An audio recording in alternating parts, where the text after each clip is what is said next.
कई बार हम सोचते हैं कि हमारे जीवन में दुख क्यों आ रहे हैं। पैसा होते हुए भी सुख नहीं मिलता, घर में अशांति रहती है, बीमारी जाती नहीं। क्या आपने कभी सोचा है कि कहीं इसका कारण गौ माता का अपमान तो नहीं? आज की यह कथा सिर्फ कहानी नहीं, बल्कि चेतावनी है। एक ऐसा गांव जहां गौ माता के साथ हुए अन्याय का फल सबको भुगतना पड़ा, और तब प्रकट हुए स्वयं श्री कृष्ण। बहुत समय पहले एक गांव था, सुंदर, शुद्ध और समृद्ध। वहां लोग धर्म के मार्ग पर चलते थे, गायों की सेवा करते थे। रोज शाम को भजन होता था।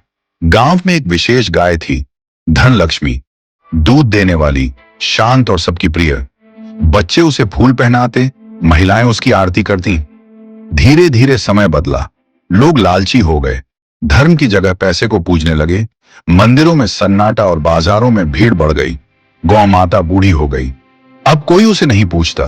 बच्चे उस पर पत्थर फेंकते, बड़े उसे भगाते। एक दिन एक युवक ने कहा, यह अब बोझ है, और उसे लाठी से मार दिया। गौ माता चुपचाप खड़ी रही, उसकी आंखों से आंसू बहते रहे।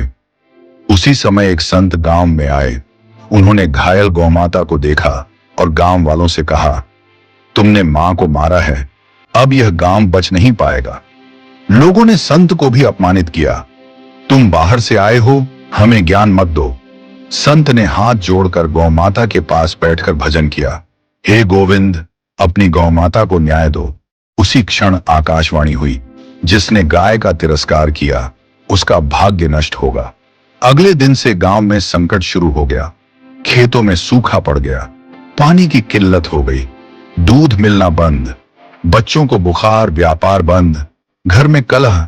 लोग समझ नहीं पा रहे थे कि ऐसा क्यों हो रहा है। किसी ने पंडित बुलाया, किसी ने तांत्रिक, पर कोई असर नहीं हुआ। धीरे धीरे गांव भूतिया लगने लगा। एक वृद्ध औरत ने कहा, यह सब गौ माता के शाप का फल है। लोग फिर से संत के पास गए। उन्होंने कहा, यदि श्री कृष्ण से क्षमा चाहिए तो गौ माता से क्षमा मांगो। गांव के सभी लोग गौ माता के पास गए, उसे दूध पिलाया, चरणों में गिरकर रोने लगे, भजन किया, गोविंद बोलो, गोपाल बोलो। भक्ति की उस रात गांव में तेज प्रकाश हुआ।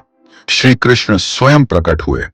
उन्होंने कहा, मैं वहां हूं जहां गौ सेवा होती है। तुमने अपमान किया, पर अब प्रायश्चित किया है। अब तुम्हारे जीवन में फिर से सुख आएगा। गांव वाले रोते हुए बोले, प्रभु, अब से गौ सेवा ही हमारा धर्म है। अगले दिन गांव में वर्षा हुई, खेत लहलहाए, दूध फिर से मिलने लगा, बच्चे हंसने लगे, मंदिरों में घंटी बजी और बाजार में धर्म के गीत। गौ माता को अब रोज ताजा चारा, पानी और स्नेह मिलने लगा। गांव फिर से स्वर्ग बन गया। आज हम सबको यह सोचना है, क्या हमने कभी गौ माता की अनदेखी की है? क्या हमने कभी भूखी गाय को देखा और अनदेखा कर दिया? अगर घर में दुख है तो रोज एक रोटी गौ माता को दें। अगर व्यापार नहीं चलता तो गौ सेवा करें।